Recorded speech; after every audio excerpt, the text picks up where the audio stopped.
Coming up, Boris Johnson, as we all know, is a well-oiled gaffe machine. He takes pride in his ability to ride out his gaffes and seems to enjoy bamboozling the media with the sheer quantity of them, so that the media are forever moving on, to coin his phrase. Let's take a quick look at him boasting about this. I've got a brilliant new strategy, which is to make so many gaffes that nobody knows which one to concentrate on. So they cease to be newsworthy. They cease to be newsworthy. You completely outgeneral the media in that way, and they despair. They despair, and so what you do, they leave you alone. You shell them, you pepper the media. What you do is you've got to pepper their positions with so many gaffes that they're confused. It's like chaff, it's like a helicopter throwing out chaff, and then you steal on quietly and drop your depth charges wherever you want to drop them. But there is one historic Boris Johnson gaffe I want to concentrate on. One that continues to cause demonstrable harm to this very day, and one that many people aren't able to move on from. Particularly British citizen Nazanin Zaghari-Ratcliffe and her family. Stay tuned. If you enjoy these videos, please like, subscribe and hit the bell to be notified of future videos twice weekly. Right then, a quick bit of history on international relations between the UK and Iran. In 1953, the USA and the UK took exception to the democratically elected Iranian Prime Minister, Mohammad Mossadegh, wanting to audit the records of oil companies operating in Iran.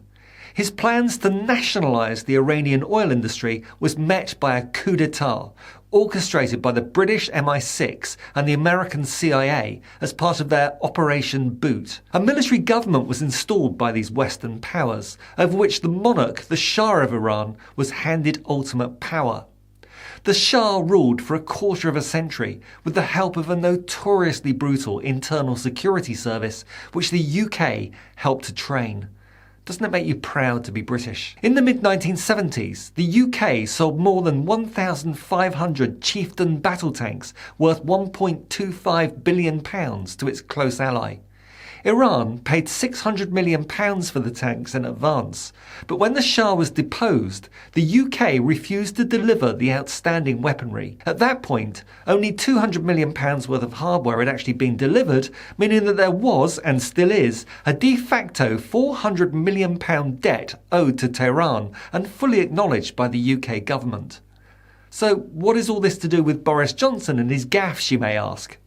Well, let me explain by moving on to the 21st century. Nazanin Zaghari-Ratcliffe is a British-Iranian mother who worked in charities and news organisations throughout her 20s and met her British husband, Richard Ratcliffe, in London after studying for a master's degree here. They married in 2009 and their daughter Gabriella was born in 2014. In March 2016, Nazanin took Gabriella to visit Nazanin's parents in Tehran for the Iranian New Year. As she and Gabriella were about to board a plane back to the UK, Nazanin was stopped and arrested by the notorious Iranian Revolutionary Guard without an explanation.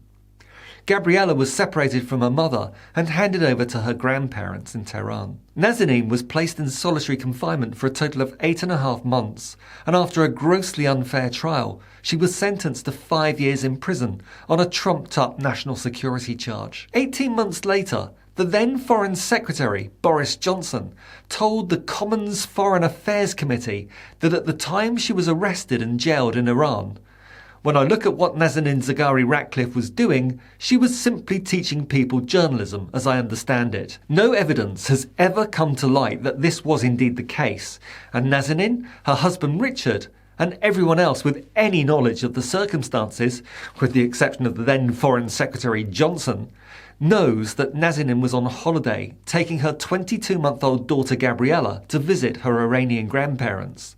But Boris Johnson's gaffe led to Nazanin making an unscheduled court appearance in Iran, where Johnson's comment was directly used as evidence on fresh charges of crimes against the regime, extending her sentence and leading to her being held in Iran to this very day. Boris Johnson has admitted this gaffe and said he was wrong about the British mother's case. Quote, "I apologise to Mrs. Zaghari-Ratcliffe and her family if I have inadvertently caused them any further anguish. Both the Iranian judiciary and the media there have seized on the then Foreign Secretary's words as justification for her imprisonment. But Johnson has always claimed there was no connection between his incorrect statement, that the British charity worker was teaching journalists, and additional charges levelled in Iran. Johnson said criticism of him deflects accountability from those who are truly responsible for holding that mother in jail, and that is the Iranian regime. And to be fair, and to an extent, I'd agree with him.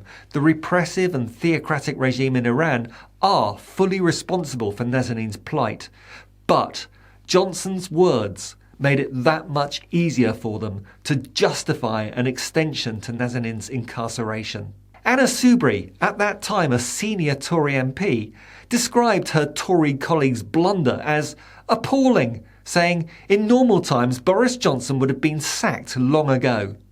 Little did she know that just a couple of years later, far from being sacked, this clown of a man would actually be the British Prime Minister. After almost an hour of questioning by MPs in a select committee room soon after, Johnson said, "I'm sorry if any words of mine have been taken out of context and misconstrued to cause anxiety to Nazanin's family." He had attended to face the committee after hurriedly speaking with his Iranian counterpart, Mohammad Javad Zarif, about the Zaghari-Ratcliffe case, and failed to change the Iranian government's stance that Nazanin was indeed in Iran for spying and propaganda purposes. According to her husband, Richard Ratcliffe, Nazanin had previously been given a message by the Iranian prosecutors for her family to pass on to the UK government that she would be released without charge if the British government made the agreement.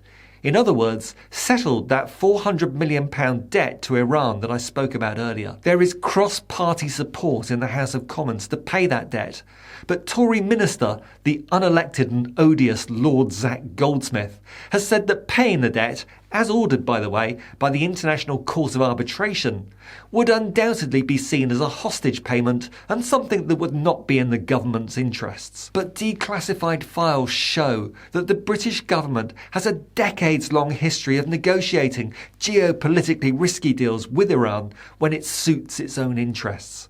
If the now Prime Minister Boris Johnson wanted to atone for his historic gaffe as Foreign Secretary, he could easily do so, even passing off repayment of the debt as international development aid, or even perhaps connect it to the ongoing negotiations regarding the international nuclear deal with Iran. Where there's a political will, there's a way.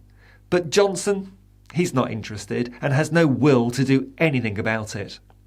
Nazanin's husband, Richard Ratcliffe, held a hunger strike for 21 days outside the Foreign Office late last year, ending it on health grounds just before the family's 6th Christmas apart. He said, "The Prime Minister did not visit me on hunger strike, though he did pass me one day without coming over. His government continues to put British citizens in harm's way. Nazanin's story shames this country." And you know what? I couldn't agree with him more. But what do you think? Leave a comment below.